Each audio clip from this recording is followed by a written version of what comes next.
Hello, welcome to the Creators Guild podcast. I'm Chris Howell, and with me, Jared Lovelady. and we are here to talk about all things creative.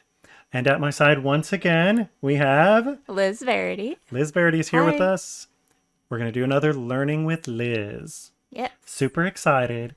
It's always fun to have Liz on the show with us. We always learn something. We always have something we feel bad about not doing. Always have something to strive towards. Yes.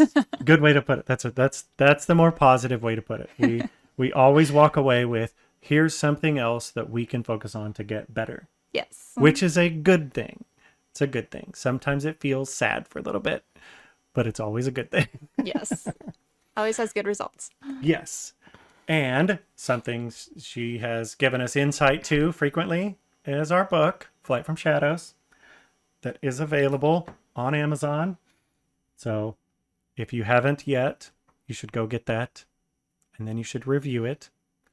And you'll find Liz's name in our book, thanking her for her help and the sorrow she put us through. Yes. Yes. Essentially blaming them for their woes. Yes. Oh, well.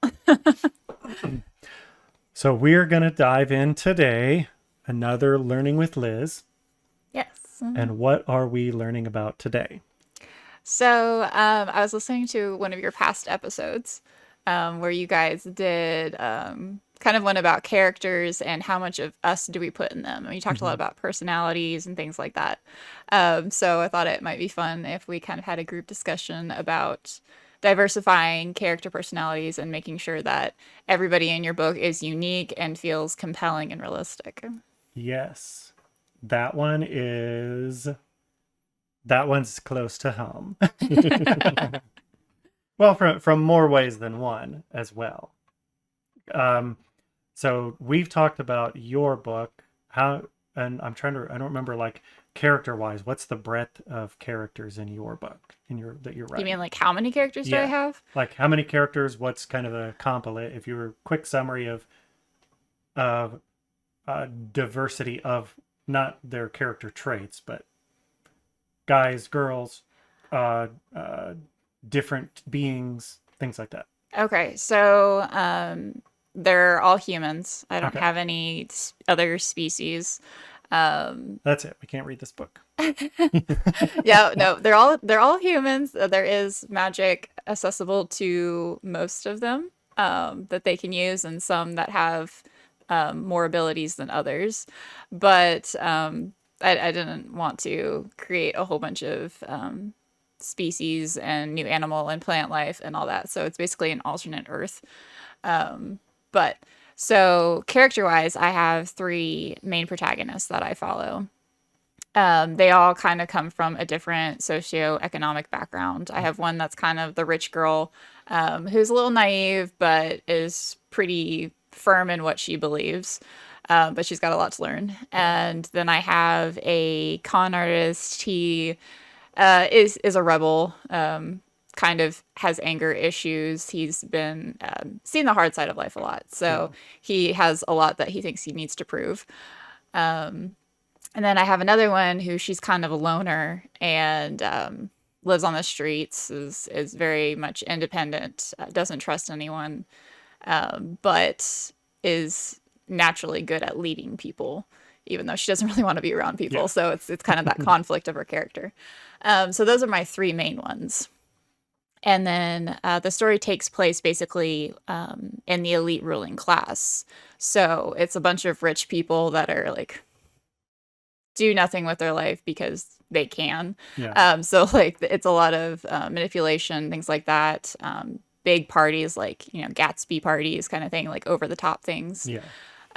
So there's a lot of that dynamic going on. And then in the background, you have the rebels, who are the ones who are trying to basically upend the ruling class and try to make life better for everybody else. So you have that conflict as well. So that's kind of the main groups of people we're dealing with. Most age range wise, we're dealing with kind of the up and coming adults, I would call them. Like they're all adults, Yeah. but they haven't been through life long enough to actually be the ones in power. So like they're the ones that are going to take power next. So it's about how they feel like they're going to change the world, how they want to impact it. I follow some characters that are currently in power, so you see how they do things now, and so you kind of have the clash of the generations that way. Yeah. But yeah, that's I guess kind of my dynamics of the group going on there, and they all come from different countries, so to call them.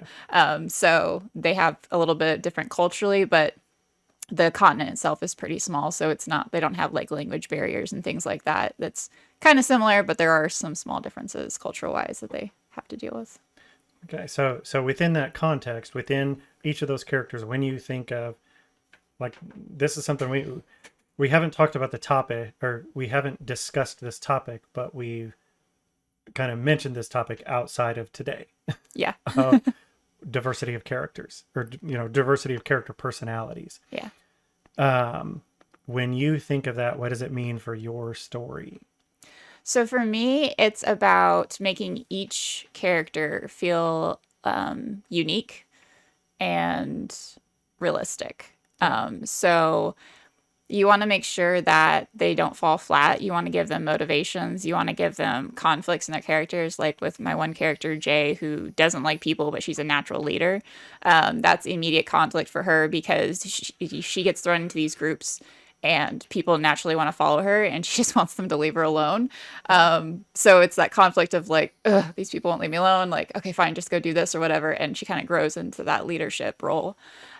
So that gives her kind of a realistic thing because what we're good at isn't always what we like to do, and vice versa. What we want to do, we might not be good at. So giving them realistic things like that, but then also within their personalities, making sure they're unique to each other. I don't want all of them to be, know-it-all and witty and have anger issues. Yeah. Like that can be one character, but then the others need to be opposing traits so that I have that chance for conflict between them. But then also the readers don't mix them up and think that, oh, this character, oh wait, no, that's that character, not this character. Like you want to make sure that even if you don't have a name, they can see that description or hear them speak and know, oh, that's who it is. Yeah. So when we had kind of talked about this topic a little bit, it hits close to home because of so many characters we have in our book.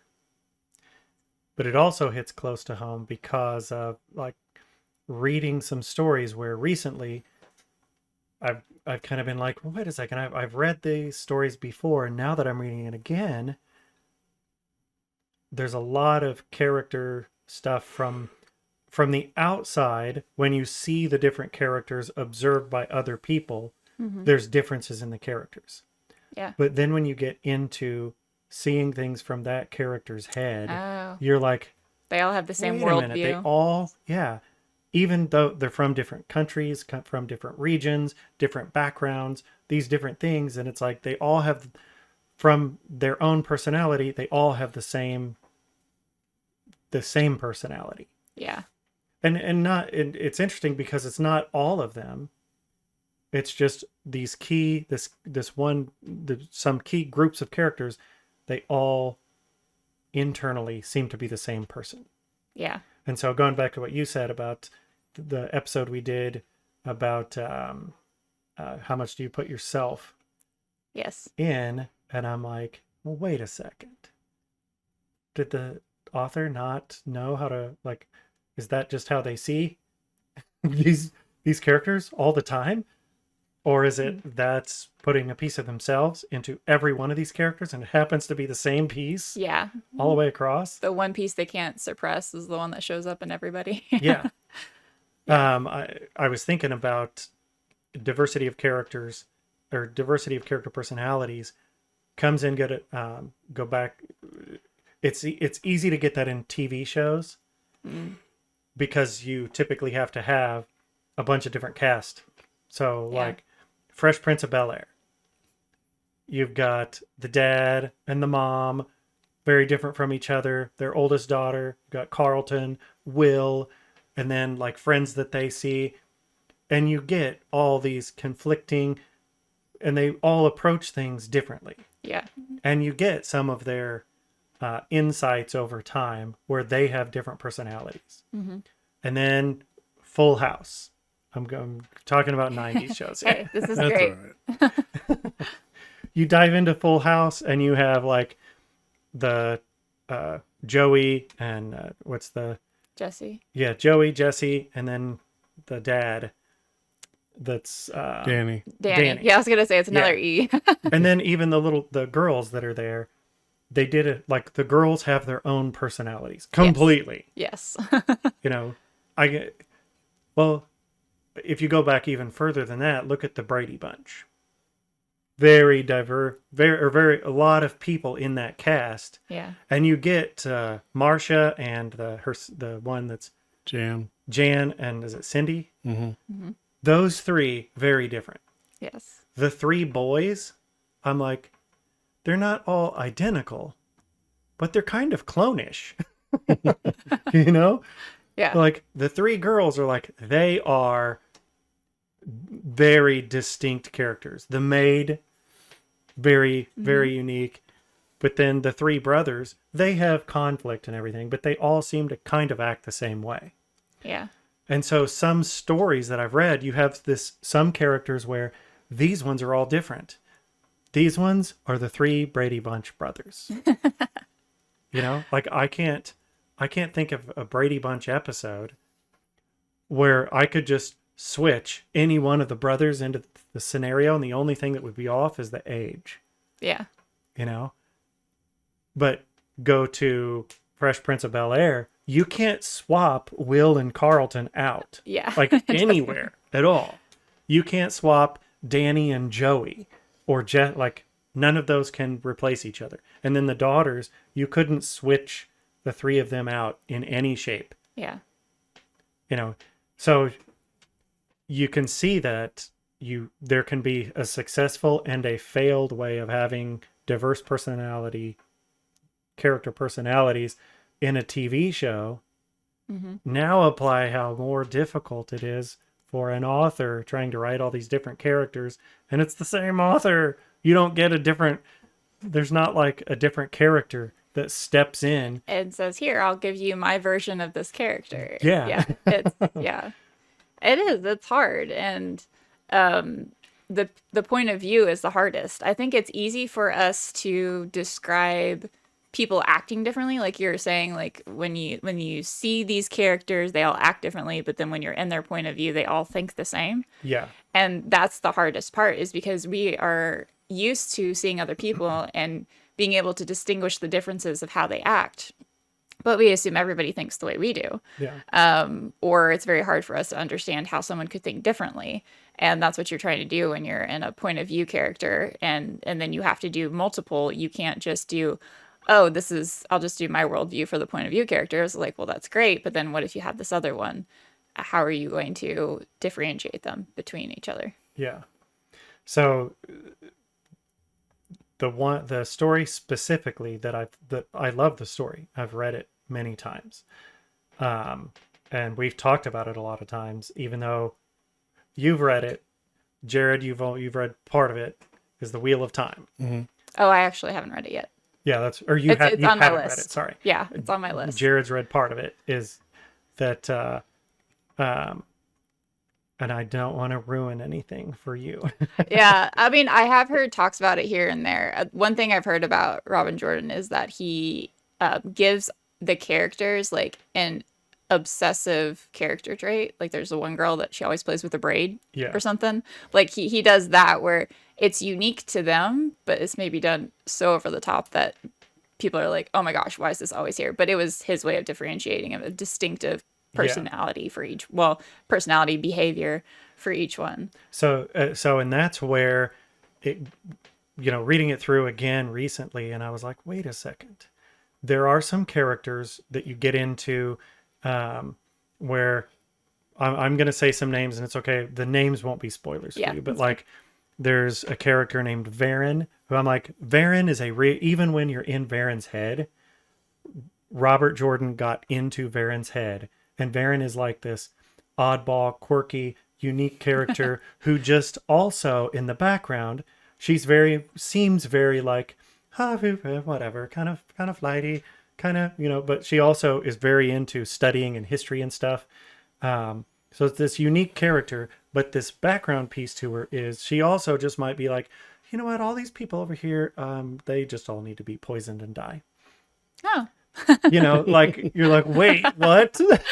okay. Like totally, but she is her unique thing. Doesn't get her feathers ruffled. Doesn't it doesn't matter what's going on. She's Varen all the time. Yeah. And then you have Loyal, he's a different species, but Loyal he's not human. But like Loyal he's the same character as he is the whole time, and he has his own traits. But Varen and Loyal are like extremes, and it's like Robert Jordan could take himself out of this collective hive mind of all these other characters and put himself into Varen's unique, and I can write Varen's perspective and see through her eyes with her personality. And I can see through Loyal's eyes and his personality. And Matt is a really popular character in the Wheel of Time. And I think it's because he does a good job of Matt he's like the carefree gambler, but he's very loyal. If he gives his word, like he is going to keep his word. Yeah. But if he can get away without giving his word, He will. he will. If he can do what he wants without having to give his word and being forced to do something, he wants to be able to do what he wants to do. Yeah. And so he doesn't get super angry. When he does, it's just like, stop, really angry right now. And then I'm not angry anymore. It's like, get it done, get the anger over with, move on. Yeah. But then you get into the other characters. And it's like, you're inside Rand's head, you're inside Min's head, you're inside Elaine's head, you're inside Avienda's head, inside Siuan Sanche's head, inside Nynaeve's head, all of these characters. Yeah. And the list grows and grows and grows. And it's like, I'm like, how are any of these people friends with each other at all? Because every single one of them, from their perspective, is like, this person, like, I'm going to, he references the characters are going to, they're angry with this person and going to box their ears, paddle their bottoms, tie them up in the rigging, something like that all the time. And it's not only what they're saying, it's what they're thinking. Yeah. And I'm like, all of these people, none of them can control their anger. They all have the same stubborn streak. They all have some kind of obsessive little trait. Yeah. But they all do the obsessive little trait, reacting to the same things identically. So Yes. Nynaeve pulls her braid. Elaine stomps her feet. Avienda pulls her knife out and rubs her thumb across the knife. And I'm like, but they're all reacting that little trait to the exact same scenario. So if you all lined them up and they were divided behind, like, contestant number 3 behind the wall. None of you can see the other contestants. We're going to pop up. We're going to do this image test. Well, how does this image make you feel? Boom. And it pop it up. And Nynaeve would pull her braid. And Elaine would stomp her foot. And Avienda would rub the blade of her knife. Yeah. And it's like, they would all react. And internally, Nynaeve would be like, I'm just going to paddle her bottom. And then Elaine would be like, I'm going to box his ears. And Avienda would be like, I should just cut off his toes. And I'm like, they're all reacting. They're just using different words. They all react and seem to think and make decisions the same way. Yes. All of them. Rand, it was the same thing. Like, he's going to react. And internally, it's going to be like, if they don't stop, I'm going to scoop them up with the power and paddle their bottom. And I'm like, why does everybody have to get their bottoms paddled? What are you talking about? Yeah, and that's one of the things I kind of address on my website. I do a thing that I call Character Under the Microscope. And it digs into tiny little things about people that you can apply to characters to make them feel more unique, more real. And that is some of the things that I kind of talk about is like, what is their motivations? What are their triggers? Things like that, because you want them to be different. You don't want, if somebody burns the dinner, you don't want everybody to be upset about that. Like Yeah. one person might be irate about it, one might be annoyed, one might not care. He eats anything, you know. So like you want to make sure that you diversify what it is they react to, as you said, but also like their intentions and I don't know, just things like that where you want to make sure they feel unique. Yeah. Well, and with that, um, again, the way people react externally when you're viewing them, Hmm. they'll have some diversity in how they do things. Yeah. It's when you're from the POV of that character and you switch POVs. Well, Elaine is in Camelin, and well, the stuff she's doing is different than the stuff uh, that Rand is doing, and the stuff that Rand is doing because Rand is in, Amadisia, and then, whatever other character Yeah. you could pick. There's like 50 Yeah. of them. They're Just all go over the pick one. place. But like they're in these different places. They're doing different things. Hmm. And so this part of the story is about Rand because I'm following Rand right now. And this part of the story is about Avienda because I'm following Avienda right now. And this part is about Egwene because I'm following Egwene right now and what she's doing. Yeah. But if I took Egwene and if I'm like, I'm going to body swap. Yes. I'm going to take Egwene out of this body. It's still going to be Egwene's body. And I'm going to put Nynaeve in Egwene's body. Like, Same thing would happen. yeah, they're going to do personality wise, they're going to react and do like stuff from the internal perspective.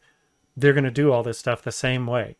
I'm like, there'd be very little deviation from one to the other. Yeah. And that's the hard part when you have bigger casts is you have to be able to split how you see things. Yeah. And that's really hard. And a lot of people can't do more than 3. That's one of the reasons why if you ask like agents and editors and stuff, they're always like, no more than 3 POVs. And it's just because the average person like can conceive of that. Like if you think about personalities, there's kind of like the 4 main ones. You have the leader, you have the conscientious one, you have the party one, and then you have kind of the laid back one. Yeah. And like if you look at books, like the 4 main characters are usually one of each of those or something like that. Like it's very distinct. Those are the personalities.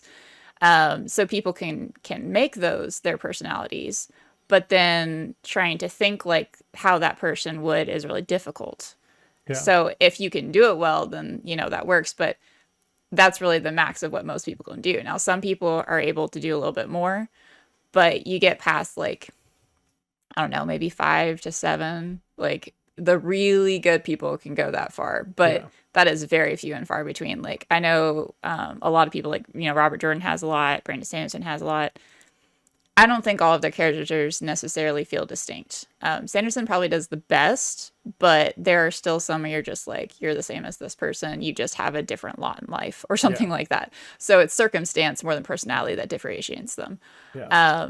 But it's very hard to get past that. And so that's why you want to be careful of how many POVs you're putting in there because your mind can only handle so many ways and you can't think a way that you've never been able to think before. Yeah.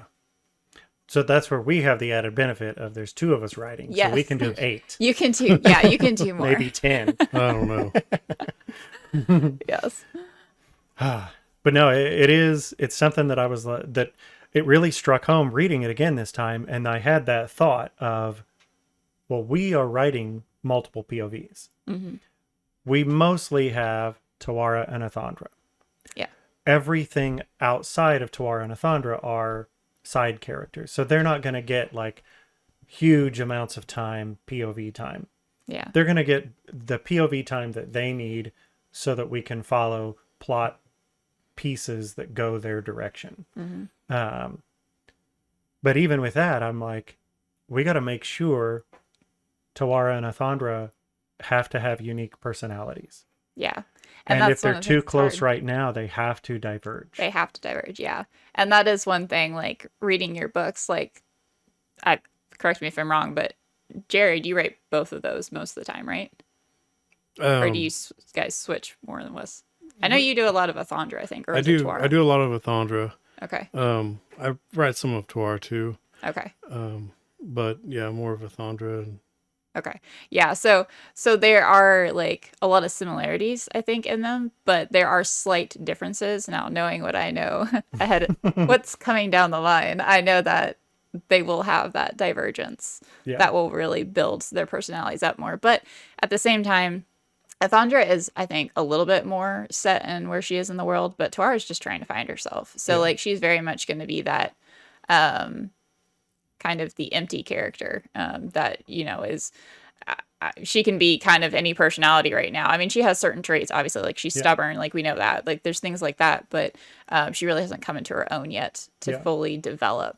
So, you guys kind of have the benefit of that, of being able to grow her as you go. And you can, as you go, make sure that those personalities become more and more distinct. Yeah, but it's still even with the small side characters, like we write from there's a few chapters written from Corvin's perspective, Yes. and we're like Corvin is not like there's no flexibility in who Corvin is. Yeah. We have to know who Corvin is and be able to we have to either be able to write who Corvin is or never be inside his head. Yes. You Yeah. know. Yeah. And it to the with that Robert Jordan example going to the extremes where we're like we know who Teth is, Yes. so writing Teth, it's pretty easy to fall into a groove of because like okay, he's like psychotic, torture animals, crazy, Yeah. psychopath kind of guy. Hmm. And then you take everything from that perspective, you know, Yes. like Yeah. everything from he's gone.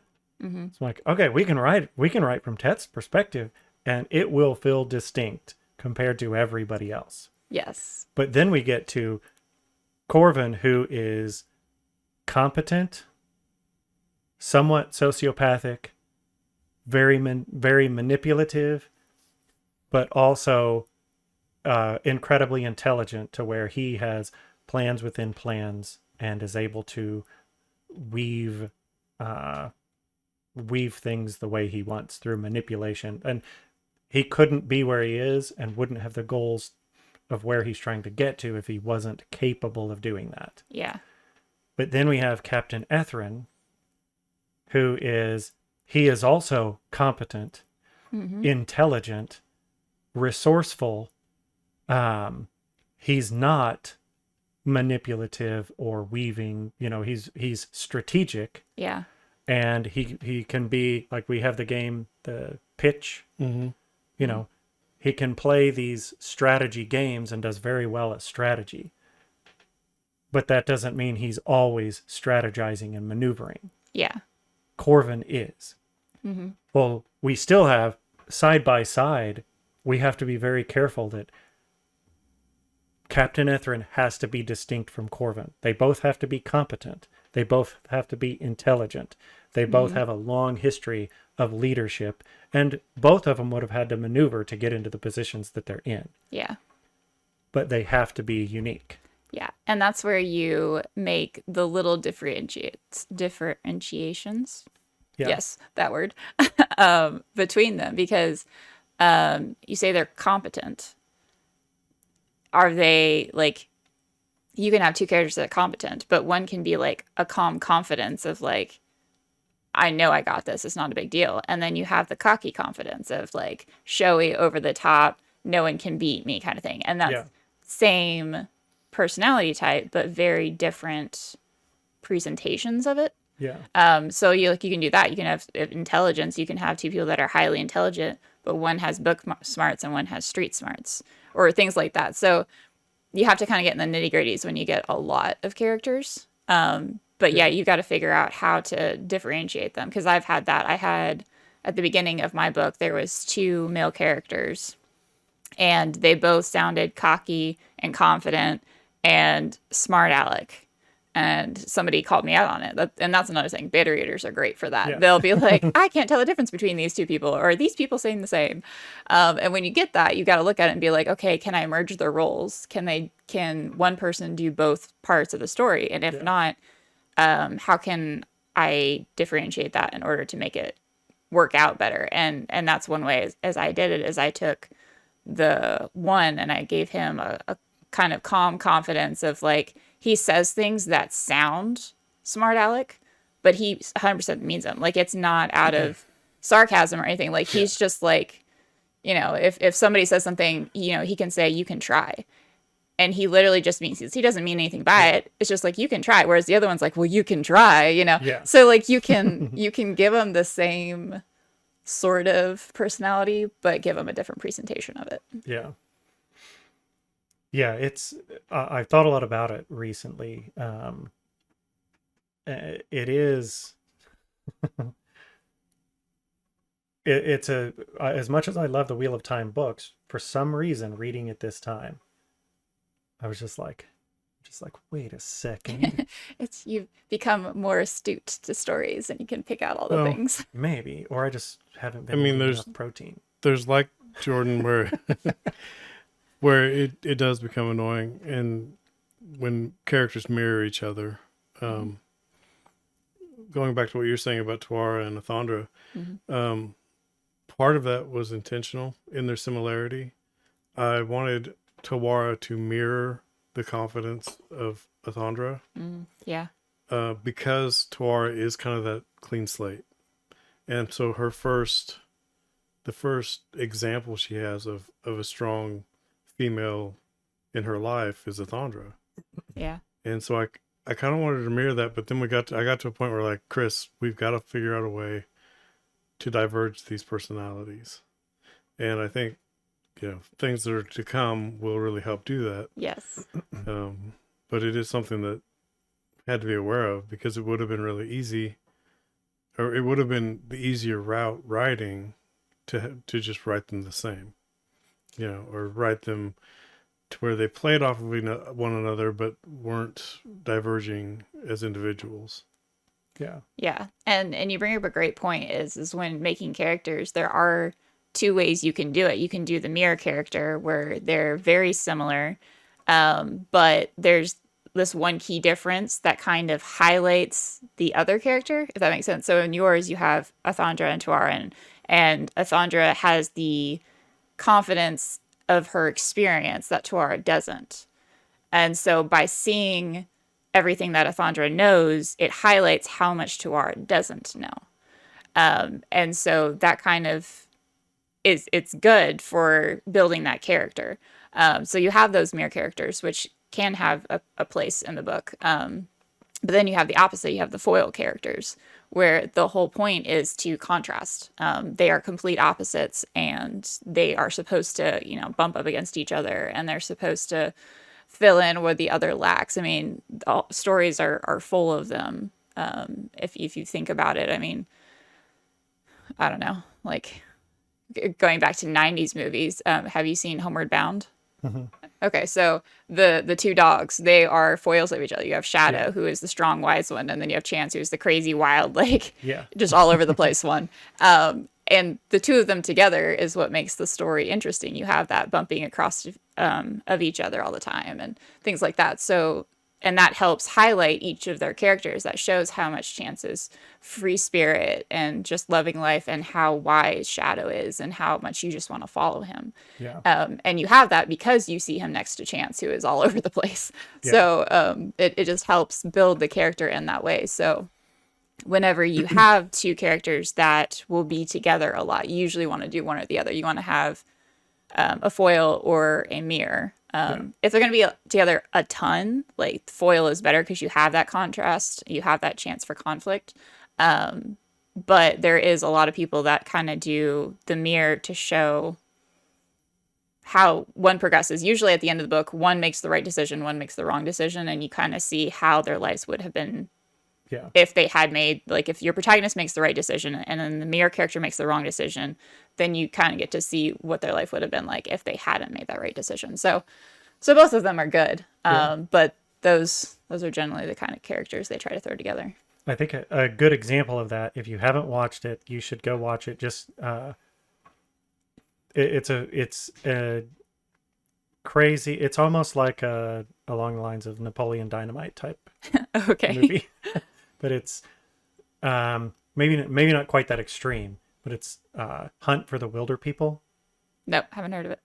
It's got in the Jurassic Park movie, the guy, the Indiana Jones-ish guy Yes. who's first they do the image, and he talks to the little boy, and he's like, the raptor, the kid's like, looks like a big turkey, and he's like, has the claw, and he's like, they slash at you with this, Yeah.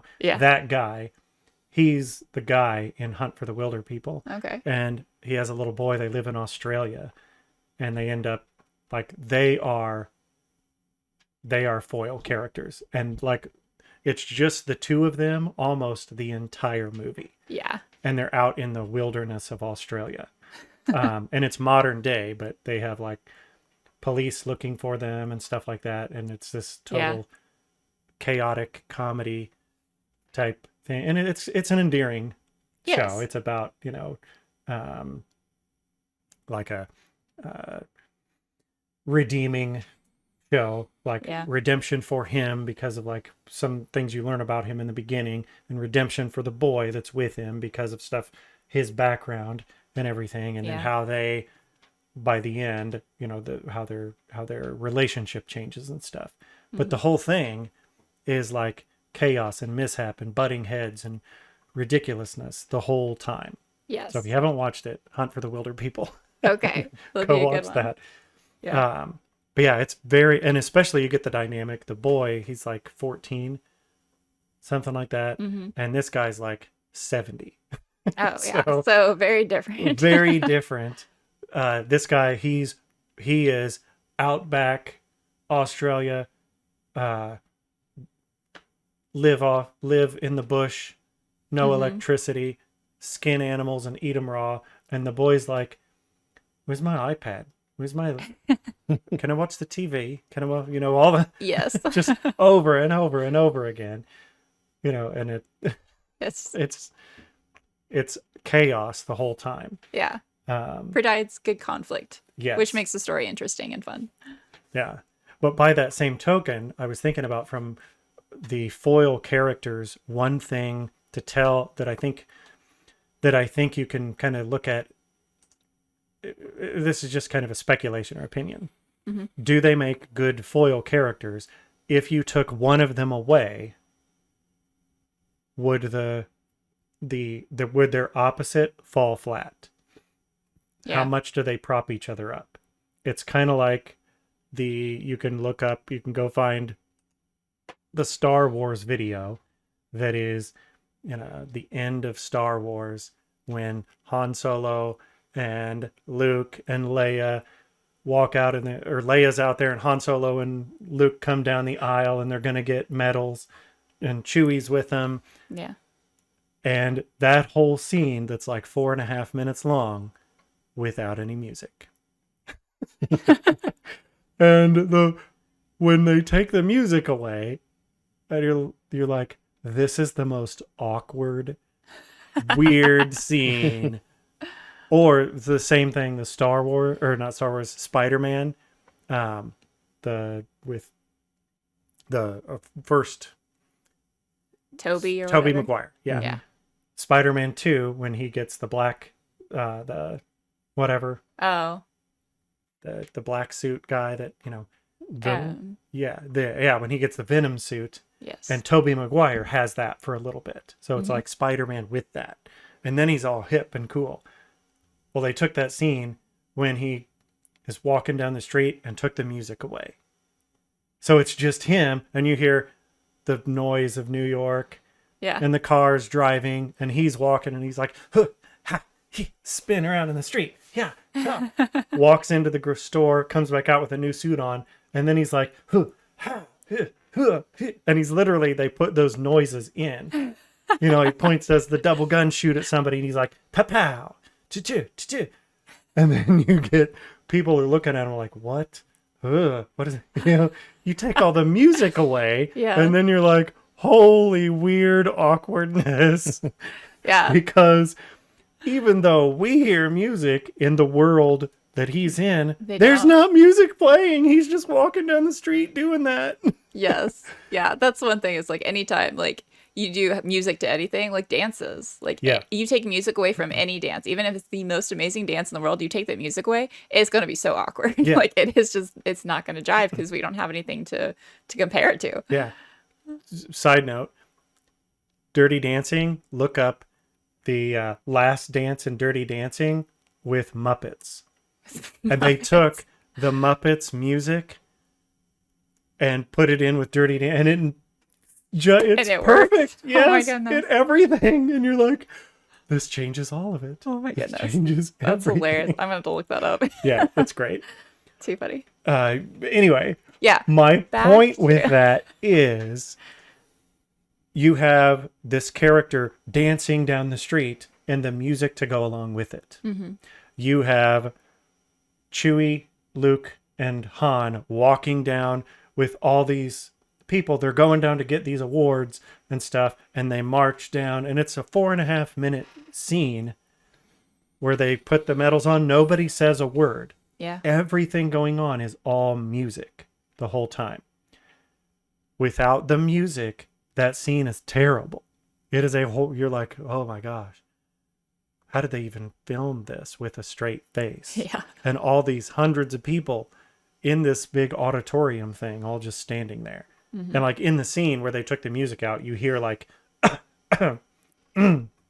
like all the noises that people in a crowd of like Would 300 people would make. Yeah.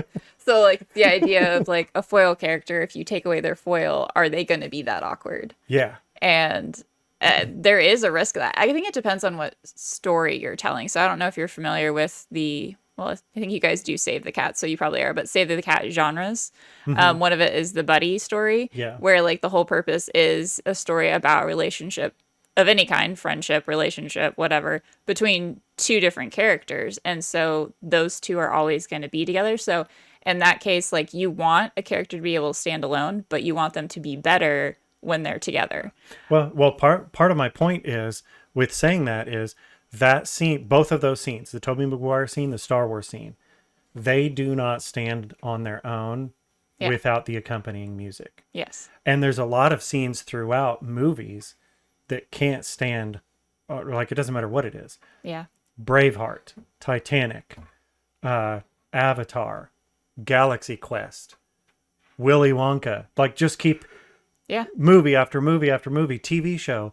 You take the music out, or there's shows where people have gone in with sitcoms and they've removed the laugh track. Mm-hmm. And all of a sudden people are like, I don't know if that's really funny. Yeah. Now there Yeah, are they there are other sitcoms that they've made where they don't have laugh tracks and they just have to make the jokes good enough That the audience will laugh. that the audience will laugh without a laugh track. Yeah.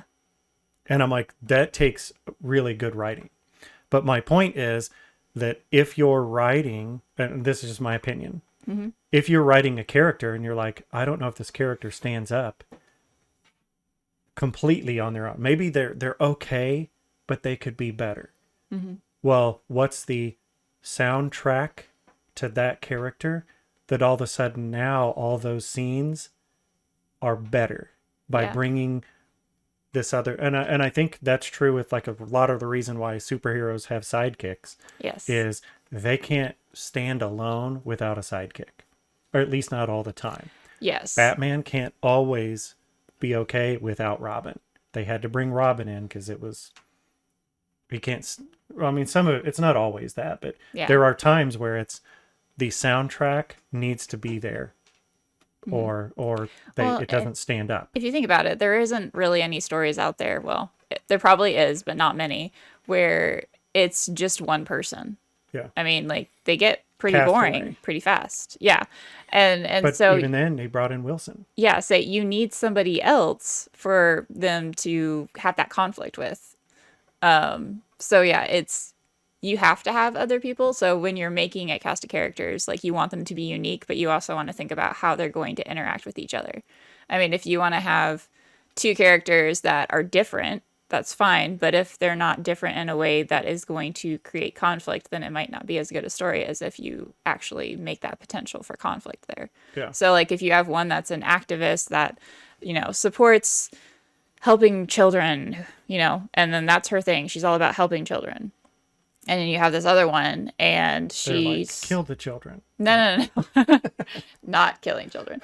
But she's not an activist. She's more, just like, whatever happens, it's fine. She's a computer tech. Like, that's just the way it is.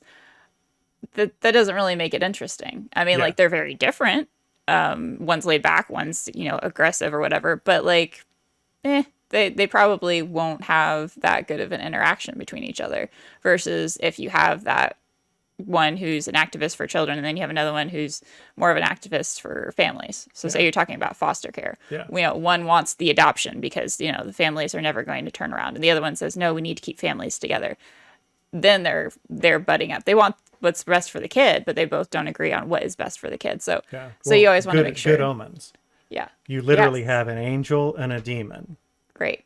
that, like, if it was just the story of the angel or just the story of the demon, Yeah. Not as interesting. not as interesting. Yes. So it's good to have those foil characters. Well, and I would, when you said On Your Own and I threw out Castaway, and then I'm like, but actually, take Castaway with Tom Hanks, and then put him on the island, and he's there by himself the whole time. Yeah. I'm like, that would probably, Tom Hanks is a really good actor. Yes. Like, he can pull, he was able, it went a while at the beginning before Wilson showed up. Mm-hmm. I'm like, we probably could have had the entire movie with just Tom Hanks, and I probably still would have watched and enjoyed that whole movie. Yeah. But giving him something, a volleyball, Yes.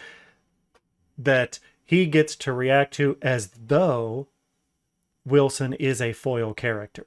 Even though, like, you're just imagining what he's thinking. Wilson is replying, how Wilson is replying to him. Yes. But even with that imagination, it makes it better. Mm-hmm. It gives all of those scenes a soundtrack to those scenes by bringing that Wilson character in. He didn't need Wilson to make that show work, to make that movie work. But it made it better by But having it made it better. Yeah. And so that was my point with having those unique characters. If you're finding writing, and again, like I said, my opinion, just an observation from this discussion we're having right now. I haven't thought about this till now. Does it work to say, well, I have a character and I like this character, but they could be better, or the scenes could be better? And a way to make them better is I'm going to bring in a foil character to that character to be like the soundtrack that goes along, or the counterpoint that goes along with everything. Yeah, and that definitely works. You just want to make sure that the foil you bring in has to be in the story too. You don't want to add a character just to add a character to make it like more interesting. But if you have a character already in there that is basically going to be in most of the scenes anyways, you just create their personality to be that foil. Yeah. But it's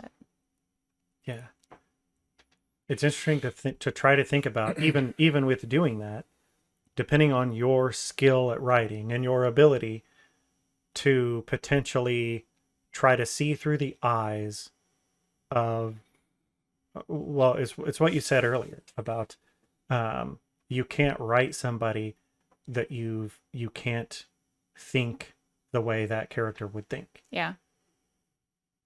And that goes back to what we talked about in an episode, that previous episode of, how much of you, Yeah. Mm-hmm. how much of you are you in there versus how much are you restricted? Yeah, there's always going to be a little bit of you in each character because you are writing them, but you can definitely work hard to get out of your frame of mind and into someone else's. Yeah. So, and one way I do that is, I think when you guys were on that other episode, you're talking about personality tests. Oh yeah. Yeah. That is actually something that I do.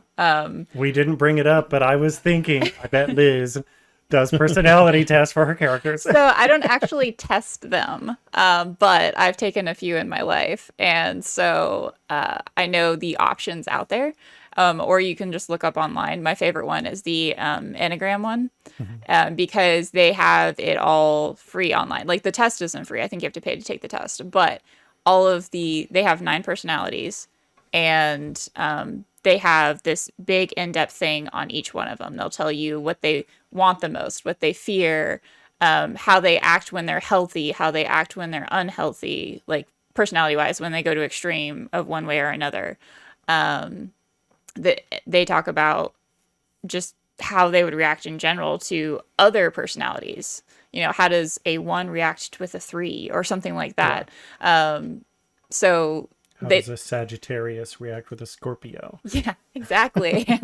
So it's very interesting, and it gives you ideas, but it also helps you kind of not have to come up from scratch to be like, what's this personality kind of thing. Yeah. And you can make sure that you're not going to be overlapping, because sometimes you think, like, I thought I had 2 distinct characters with my 2 guys, and yet they were basically the same, Yeah. kind of prideful person. And so it's like, okay, that didn't work. So I don't always, like, when I start a story, go and be like, all right, what's your personality? Like, I'm going to do this and then put it with your thing. I did when I first started writing, just to kind of help familiarize myself with other ways people could act and could think. Yeah. But now I kind of have it in my brain enough that I don't have to go and research it and be like, okay, you're going to be, this type of personality, which means you'll act like this in these situations, and your deepest desire is this, like to be loved or to be admired or whatever. I kind of have those in my head now that I can use, but that is a good way if you're a writer and you're struggling with, how do I make these people sound unique, feel unique, then you just go in and look online, see what you can find there, and pull from those. Yeah.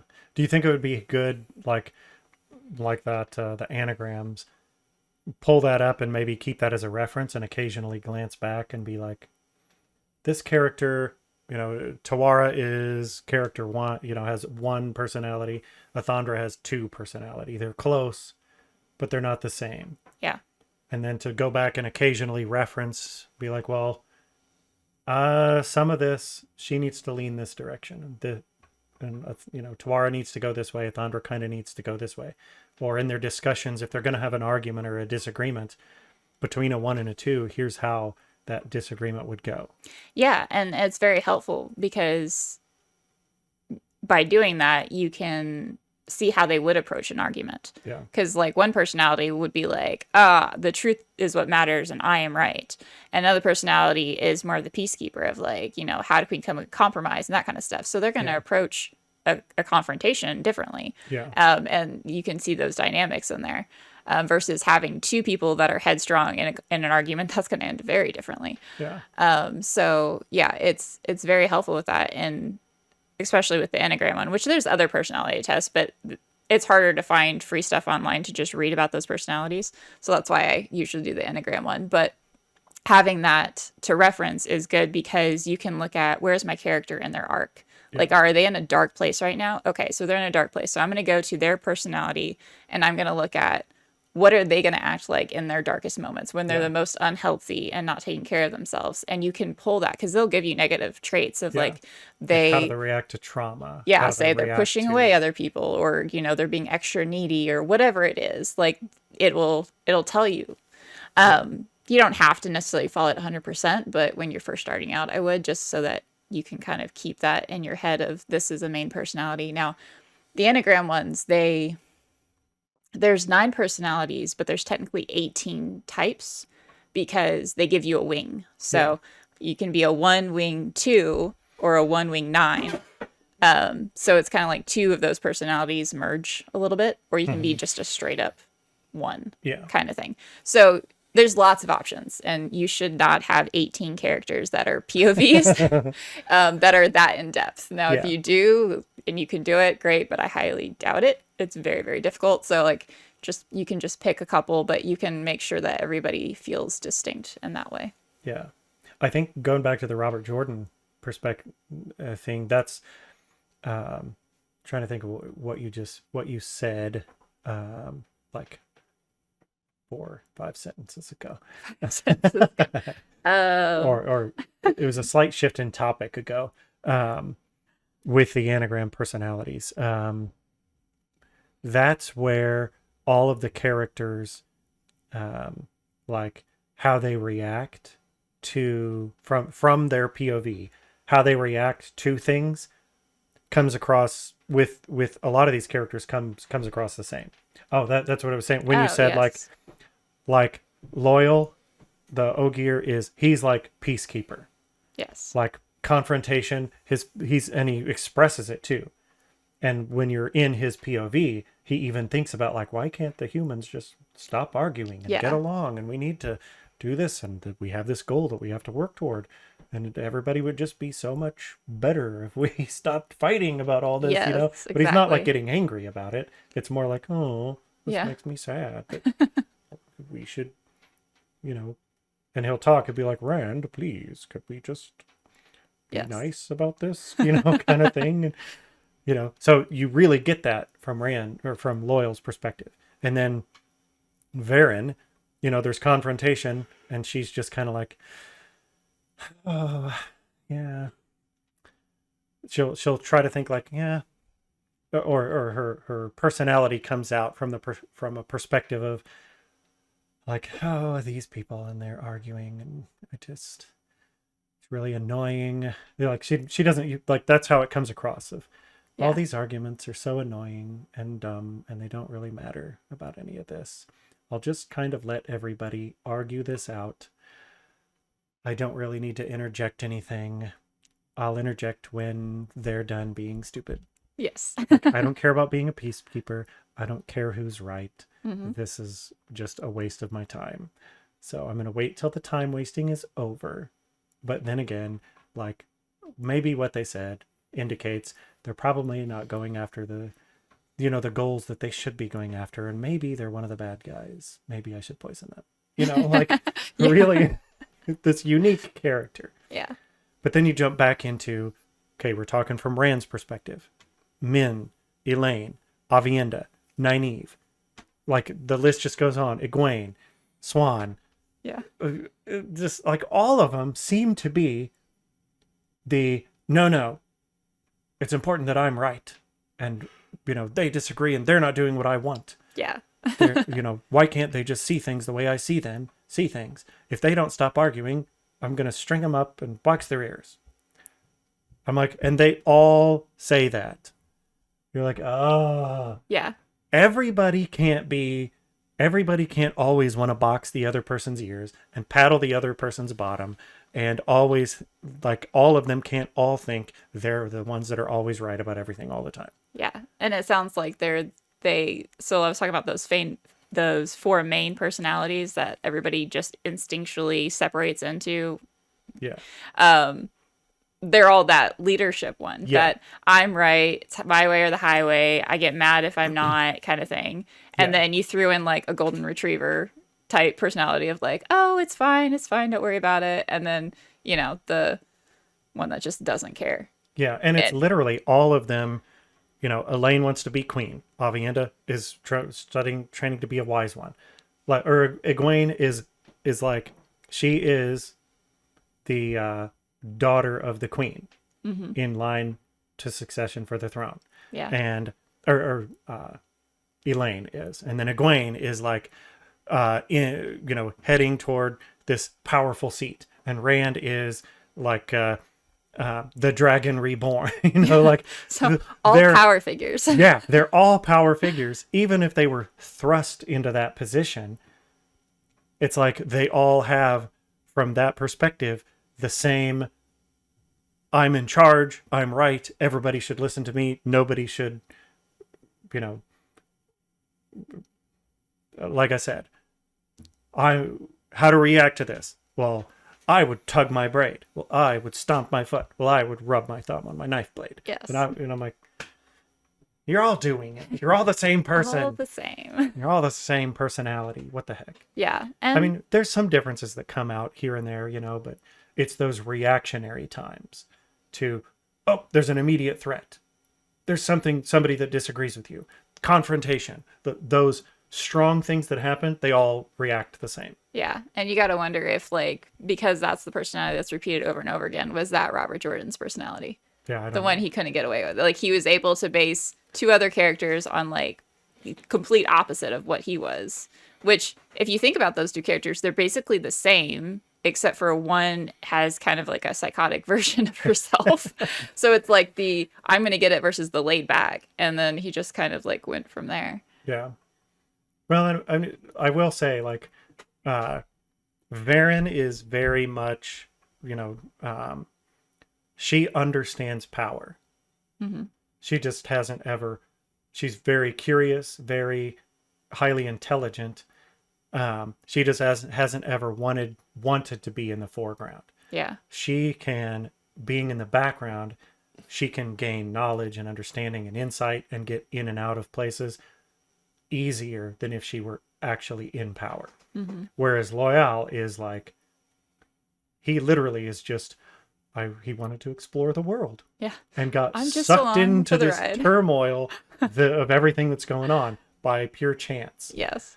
And literally is along for the ride and gets pulled into doing things that he doesn't really want to do at all. Yeah. And I'm like, those are like really good Really character distinct. dynamics. Yeah. And then Matt, like said, he gets pulled into things, but he like knows he's like, it's inevitable. I know it's going to happen. I Yeah. can try to get out of it if I can, but ultimately it's like, "Rah, There it I'm is. back in again. Yeah. Dang it. That's great. So he has, like, he shows he can write those characters, and he has some characters that are, especially from an observational perspective, from the POV observing other characters, he does a really good job with, here's how this person acts, Yeah. and here's how this other character reacts, and does a very good job of showing how they react Yeah. to where you get, oh, they're anxious, they're fearful, they're this, they're that, just through how they react to things. And Yeah. but then when it comes to those core characters, they're all in these positions and they like all react that same way. Yeah. And I'm like, come on, man. Didn't get it quite. We got different personalities. Yes. But Something to think about when you're writing a book, especially when you have a big cast. yeah. But it did really make me think. We have to make sure. Yeah. And as you guys pointed out, you have kind of four main characters, and two are kind of similar. You have Corvin and Ithram, and then Athandra and Tuara, which they're not the same. There's definitely distinctions of them, but you Yeah. can see where they're similar. And so it's good to be aware of that as you go on through the series and see what you can do to kind of diverge them. Yeah. But then also when you have other characters becoming bigger roles, that you make sure they are completely different personalities from them. Yeah. Yeah, and it's very much like, getting those as the story progresses and, stakes increase and things change over time, all of those characters have to diverge in how they do things. Yes. And they're not just what we see them do from the outside, but we How they have to think. be able to portray, the way they think, Their worldview. and their worldview, even if it has to be unique to them. Mhm. And like Jared and I write together, there's no way anybody inside my head and inside Jared's head would be like, these two people think the same. So, Very true. Yeah, you guys do have that and a benefit. You can kind of throw things back and forth against each other and be like, hey, I think this would happen. And like, no, that's not this way. But you guys did grow up together. So you have a very similar, I think, upbringing, but there's no way you think the same. Yeah. So you still have that diversity to play off. yeah. Like I said, instead of 2 to 4 or 2 to 5, we get 4 to 10. Yeah. So There you go. Add in a few personality test examinations, and yeah, you we might be able to bump might that out be to able the to. 18. We can get all of them. We can cover the whole gambit. Let's not push our luck. Yeah, that'd be rough. Yeah. By the end of it, we'd be like, you know, where's the local place that I can check myself in? Yeah, we've got a schizophrenic. Yeah. Yeah. No, there are some characters that we've even side ones, small ones that we've written in that as an author, it's fun to explore briefly those unique characters that pop up on the page. Yes. And I think from those perspectives, like we don't get Varen's perspective very often. We don't get Loyal's perspective very often. Matt is the one like very divergent character from the other core characters. But it seems like it was more of I get to write Loyal this time. I get to write Varen this time. Yeah. And so it's all More excited. oh yeah. build this out, and this is Loyal. Build this out, this is how Varen we get to see inside Varen's head. Mm-hmm. You know. And so you get those glimpses of that. But then when it's all these other characters, we're following all of them en masse for 14 books, you know, and a lot of characters that Yeah. get POVs over a long period, over hundreds of pages at a time. Yeah. And then you're like, they all kind of Merge. merge and start becoming, they're just slight variations of the same personality experiencing different things. Yeah. So that's one of the things that I'm like, I still really enjoy reading his books, but But it now makes you me realize. fearful of, now we realize I'm like, we have to try to diverge Yeah. and make sure we have personalities that are specific Mm-hmm. to our characters. Yep. And that's why it's important to keep reading, even though you're a writer, is Yeah. you can learn things from other people, what not to do and what to do, and add those to your writings to make yours better and learn from the people that came before you. So Yeah. Or you find it and you're like, I really like that. Copy, paste, done. Exactly. Yes. If only it were that easy. Right. That'd be nice.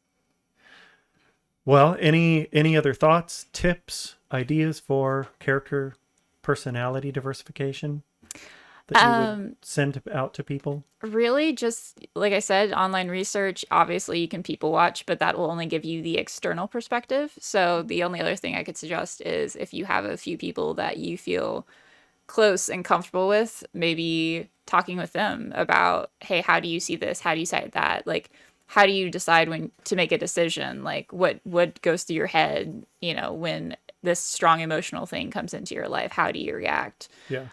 Just different things like that to kind of get an idea of how other people approach life.